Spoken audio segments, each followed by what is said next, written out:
I've been just get the right lighting there. I've been working on something of a backlog of newspapers. Some of you may know that I collect newspapers. I've got a pretty sizable collection. I have about 5,000 newspapers, which is probably the biggest private collection, certainly in Sunderland. Um, and so I've just had a bit of a backlog. So I've been reading the last few newspapers of 2020. But an article from the Times from New Year's Eve struck out, caught my attention. So want to talk about this a little bit. I'll just read out a few paragraphs because it's quite a long article. But the article is by Jonathan Amos, who's a legal editor, and John Simpson, who's a crime correspondent. And this is about extremism online, particularly regarding called incels. Okay, I'll just read out a few paragraphs. The way extremists are radicalized has shifted more towards exotic types of excuse me, exotic types of terrorism as people spend more time online during the pandemic. Britain's top counter-terrorism lawyer has told the Times. Homegrown threats are increasingly coming from far-right misogynistic incel ideologues that target the lonely and vulnerable instead of from grooming by dogmatic extremist groups, said Jonathan Hall QC, independent reviewer of terrorism legislation. The term incel denotes a movement of young men who call themselves involuntary celibate because they are unable to attract a partner. They blame women and feminism and often overlap with white supremacist groups. Police and security services have also warned of the growing threat from far-right lone actors, with a steep rise in prosecutions in recent years. Mr. Hall said the evidence provided by digital forensic teams was giving new insights into the radicalisation process and the various materials involved. Any counter-terror policeman will tell you that so much information is now found in phones, he said, adding that the evidence had moved away from materials such as IRA and ISIS propaganda and towards what police have described as exotic types of terrorism. I assume that refers to the real IRA because, of course, the main IRA has been disbanded since the Troubles. The rest of the article is just about the broader issues around terrorism, but I want to focus on this issue of so-called incels. Firstly, this is a real phenomenon, and it has real-world consequences. In 20, let me just turn another light on here. It's a bit dark, I think. In 2018, there was the vehicle attack in Toronto, in which one of these guys plowed the van into a pedestrian area and killed 10 people, and he was targeting women. That was an example of extreme misogynist attack, worst terrorist attack in Canada for some time. Um, and there was a mass shooting in the United States that also involved a so-called incel. I think it was the one in Florida, one of the ones in Florida. It's hard to keep track. There's been so many mass shootings in America, but I want to focus a bit on, I guess, the optics of this and society's attitude. Firstly, I think any development in extremism does need to be taken seriously, and I don't think we can underestimate the power of disillusioned, angry people, and the internet as a medium, particularly during lockdown when it's people have spent more time online. Um, I'm going to stick my neck out a little bit here, but I have raised this before. Um, the term incel, involuntary celibate, taken purely as a definition, it's not extreme in of itself. It literally means involuntary, i.e., you're in a position where you're not able to do something not by choice, and celibacy or involuntary celibate, meaning you haven't had sex. It's basically a formal word for virgin. We talk about monks taking vows of celibacy. So an involuntary celibate, as a pure definition, just means someone who hasn't had sex not by choice. Now, this differs from people who are virgins by choice. That is, people who for religious reasons, choose to only have sex when they get married, or to cut off sex for religious reasons. I think it's very, very, very important to understand the difference there. Some people just seem to think all virgins are the same. That's not the case. Now, I personally, it was late for me. Okay, I was well into my 20s, frankly, my late 20s, before I lost my virginity. Now, I'm not saying that to attract sympathy or attention. I'm just saying it because it's true. And I'm saying it because I think if something like this is to be tackled, there needs to be a candid look at why these young men are so frustrated. Now, the fact of the matter is, in our society, this is in a sense one of the last taboos because people who are virgins in their 20s and 30s and 40s, it's a big joke. And I think the stigma is on men and women. The bullying in girls' schools is pretty bad, but in thinking from a male perspective, this whole laddish mentality of, oh, who's the guy in the group who hasn't been laid? There's definitely a peer pressure aspect to that. And I think that the sort of bullying and ridicule that is directed towards people who haven't had experience is disgusting. That's the word I would use. Because it's hard enough as it is to deal with the sort of loneliness that comes with that, but then to be mocked on top of it, it's disgusting. And I must admit there was times that I found it very, very difficult. I thought, is there something wrong with me? I found it a big struggle. At university, there was times I was very lonely and very depressed, and I was binge drinking. But here's the caveat: I never blame women for that. Sure, I was frustrated and I didn't understand why the opportunities just weren't coming. I mean, I was relatively confident. It's not that I was really introverted and couldn't speak to women. I could. It just didn't seem to happen. Now, what happened with me, and I don't want to go into personal details because it's personal, but when it did come, it came unexpectedly, and it came about actually through meeting her at a party, and it was great. And she was my girlfriend for a while, so it wasn't like a one night stand. Um, but that was a great experience, very good memory. But it was late.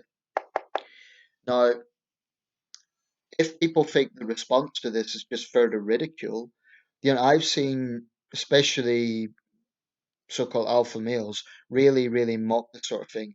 Some women do as well, because now we're having this situation where, because of the extreme misogyny of some of these groups, every man who is in this position is going to be tarred with the same brush. I think that's something we need to be very careful about. Generalizations are wrong, period. You can't blame every Muslim for Islamist attacks. Well, it's the same principle. You can't blame every guy that happens to be a virgin on extreme incel attitudes. I know I've used that title in previous videos, and now I don't regret it, but I'm maybe being a little bit more cautious because I don't want to be associated with those sort of groups. Needless to say, I've got nothing to do with them.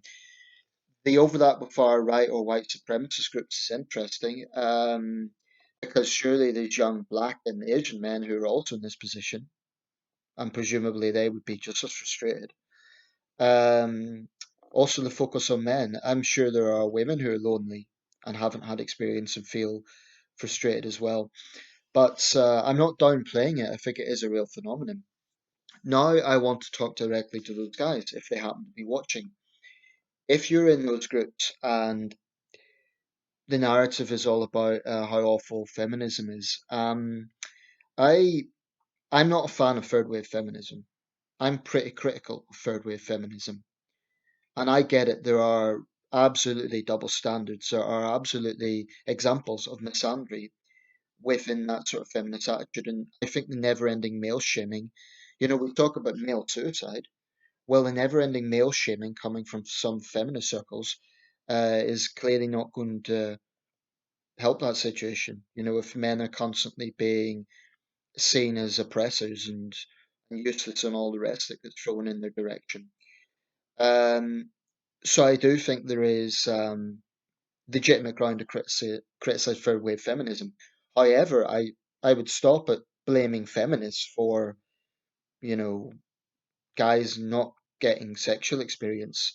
It's true that feminism might influence male-female relationships. I mean, the whole Me Too thing, for example, has definitely, I would say, changed the dynamic. I would say a lot of male actors these days tread carefully. Um, I think there was some grounds to the Me Too thing. There were clearly examples of appalling abuse like the likes of Weinstein, but I do think it went too far. I do think it became a bit of a witch hunt whereby serious sexual assault was conflated with innocent and mutually understood flirting between men and women. So that's that. But what I would say to these guys is don't go down that dark path. Don't get so bitter in your situation that you blame all women. Firstly, they don't have an obligation to be with you. If you're rejected, it's hard. I've been there. No one likes to be rejected. That doesn't mean that the woman who rejected you is the same as all women. Just like I'd say the same thing to women. Just because you've been treated badly by a particular man doesn't mean that all men are the same. Often or more often than not, I've seen women saying, "Well, why are men like this? Why are men like that?" Point is, not all men are the same and not all women are the same. But these incel groups, it wouldn't surprise me if they overlap with some extremist ideologies and conspiracy theories and so on. But I'm not talking from a point of looking down on them. I have genuine sympathy with them at that early stage. I'm not talking about terrorists, and I'm not talking about, expressing misogynistic attitudes. I've no sympathy with that. But I do have sympathy for loneliness. It's a terrible thing. It has a profound mental health impact, and the mental anguish that comes from it is profound. So I am very, very comfortable if by being candid in this video it reaches out to someone. I'm very, very comfortable with that. And if some, pathetic person wants to mock me, let them. 'Cause I know what my experience is. Um, Try to get something positive from it because, those guys who boast about having slept with 5 women by the time they're 18 or whatever it is, probably a lot more. Firstly, a lot of them are exaggerating. Secondly, even if it is true, really look into that a bit. Yes, they'll get the sort of ego and stuff from it initially, but at some point, if that becomes a norm for them, then how's that special? How's that something to be enjoyed if it's like, if they're a womanizer and it's just like they're having sex with strangers all the time? At some point, I don't want to make a flippant comparison, but Christmas comes once a year. If you have something less, you appreciate it more. So that's one way I dealt with it. By thinking, okay, those guys that might be mocking me, and I got a degree of bullying from it. I can't say it was extensive, but a degree of bullying. Um, I remember one example. It was my sixth form ball, and I got quite a hard time in sixth form. Not as bad at school, but you know, m- a fair bit of jibing, let's say. Anyway, some guys thought it would be a laugh to tell me that there was a girl who wanted to dance with me at the ball, the prom. And I didn't really believe them because, these guys had a track record of taking the piss. So I think I just rejected it outright. And there was some sort of correspondence. And apparently she was offended. And then they tried to make me feel guilty. And I basically said to these guys, well, what the hell do you expect me to think? You're always taking the piss. So how am I supposed to take you seriously this time? As it turned out, it was a joke. She had no intention of dancing with me, and I was quite assertive on that occasion. But that's the sort of thing that these sort of guys think that it's banter. But I think if banter's always aimed at one person, then it becomes bullying, pure and simple. And even that word, it's important not to let them define you as a bullying victim. So you have the strength.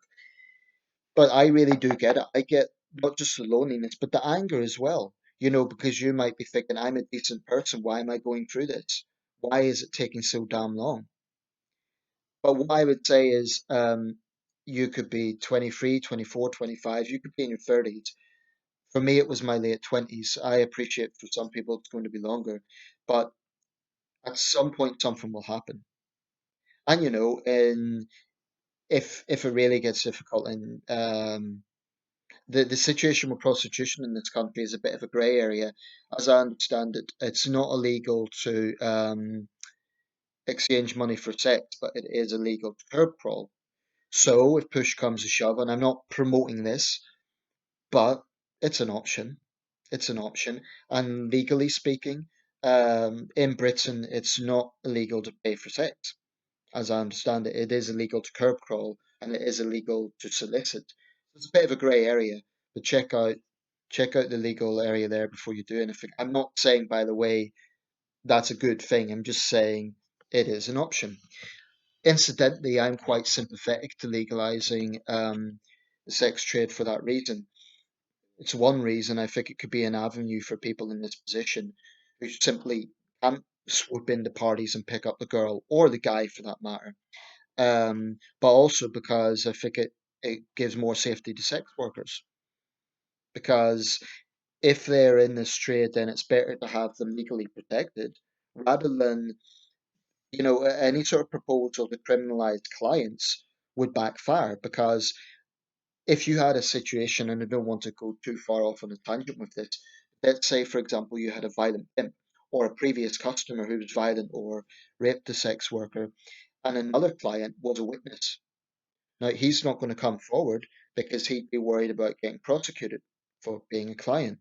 So that's one of several reasons why I think the laws should relax on that. And I'm not suggesting that cities should just open up brothels and stuff, but I do think there is some evidence around the world to suggest that when it is regulated, it's better for sex workers. And it is, frankly, an avenue for people who may simply not have the opportunities elsewhere. That's a reality. I get quite angry with people who say, oh, but that's really sad. They shouldn't do that. What I would say is people who haven't been in this position have no right to judge. If they haven't been through the loneliness and the anger of that sort of situation, they've no right to judge. But as for the incel extremist groups, firstly, like I said, you can't tar people who are virgins with the same brush. But to those groups, they should be monitored. There's real life examples of extreme misogyny playing out. It's a sad situation, but to me that represents that there are young men and maybe some older men as well who are being abandoned. And I do think third wave feminism, in that sense, is partly to blame, not for their misogyny, but for them feeling worthless, basically, because you know, the narrative from feminists is almost entirely negative when it comes to men. Maybe if feminists balanced it out a little bit more and said something positive about men and not always leveled this constant shame at them, there'd be a different dynamic. And that's no excuse for misogyny, hating all women. That's wrong. But rather than just laughing at these guys, we need to see why this is happening. And of course, if they carry out acts of terrorism and so on, then they should face justice. But to me, it's a tragic situation because this can be prevented, and I think we need to stigmatize the sort of bullying that comes with it. So the next asshole that says, "Oh, the guy's a virgin," he needs to be called out. And I have to say, it's mostly men. Some women mock in that way, but I have to say, it is mostly. We talk about how third wave feminism can be misandric, but sometimes men are cruel to other men, just as women can be cruel to women. Sometimes the worst tormentors in this sense is other men. This whole macho thing about how many women you've slept with. Now, personally, I love women. I like being around women, uh, but I'm not a womanizer, and I think that you have to look at that situation um, of someone who's constantly having sex, aside from the risks involved, at some point they're not going to be satisfied because it's just mundane for them. So consider that. But I do understand it. And those who say, oh, why do you think about sex so much for people in this position? Because it's a human desire. That's why. In that sense, I'm entirely sympathetic to them. But I really do hope if you feel that you're swaying towards those groups, please just step back a little bit. What I would say is you're not alone. Believe me, a lot of the people that say talk about their sexual experience are boasting. They really are. And if they try to make you feel bad, tell them to frankly go and I don't want to get demonetized, but f themselves. You know, um, bullies are desperate people. They need to target other people to feel good about themselves, and commenters even if I don't use the word bullying. Um, but yeah, that's it. Just try and be. It's tough. I know it is. I really know it is. So I'm not talking at some distant point. I've been there. I know how frustrating and lonely it can be. But just trust that it won't last forever. And there are options. If things do, save money, and if going to a sex worker is the option, if it's legal in your jurisdiction, I appreciate not everyone will be in the UK. Just it's an option. But I would suggest it's a last resort rather than I wouldn't advocate that people go and do it simply because it is a legal grey area. But morally speaking, I don't really have a problem with it. If the sex worker is a consenting adult and if the client is a consenting adult, I mean, it's an exchange. People always talk about vulnerable sex workers, but in a sense, I think it's belittling to always see them as victims. And also, it is an exchange because the client gives money. Now, I don't want to go off on a tangent, but what if the client is screwed over by the pimp? And let's say he pays 100 quid and then nothing happens, then he's been screwed over. That happens. But people like that aren't going to go forward as a victim of theft because they'd be worried they'd be laughed at, or they'd even risk some sort of sanction. But I really think these issues need to be candidly discussed. So what I would say to those incel men is don't go down the line of misogyny. Don't blame all women. But I would also say to third wave feminists, um, the constant male shaming doesn't help. I appreciate that you might not want to build bridges with these guys, but at least understand that it doesn't help. And all you're doing with that is also hurting innocent guys that aren't misogynists. That's a very important thing to take away from all of this. I'm a little bit concerned that there's a stigmatization going on that every man in this position is a woman hating loser. That really isn't the case. They might be lonely and they might be angry, but it doesn't mean that they're going to be an extremist. So it's very important to get that out. I hope this has been a valuable video, and please leave feedback. As for anyone thinking I'm sticking my neck out, well, I don't really feel anything about it because I know my experience. I'm very content with the situation I'm in now. Yeah, it would be nice to have a girlfriend, but I'm not like it's not a priority at this exact moment. And I've had experience, and I know what that's like. I know what those guys are going through. So I would urge them just step back a little bit. Don't believe everything those groups tell you, and don't blame all women. However, understand that there are people who are sympathetic and who've been through this, and it won't always be like that. It might just be a case of getting opportunities, expanding your social life. That's difficult for everyone right now because of COVID. But I think it's about empowering young men and giving men a voice, which is why International Men's Day is such a good event. Um, Giving men a voice to discuss mental health issues, not necessarily this absolutely. I'm not suggesting go out in the street and tell everyone you're a virgin, but maybe close friends, people you do trust, and if you're in a lad circuit where, the guys drink down the pub and they take the piss out of you as a virgin, I would say what I said before. Maybe reevaluate that they're your true friends because if they treat you like that, they're not friends. Um, right. Best wishes to anyone in that position. I know what it's like. Thanks for watching.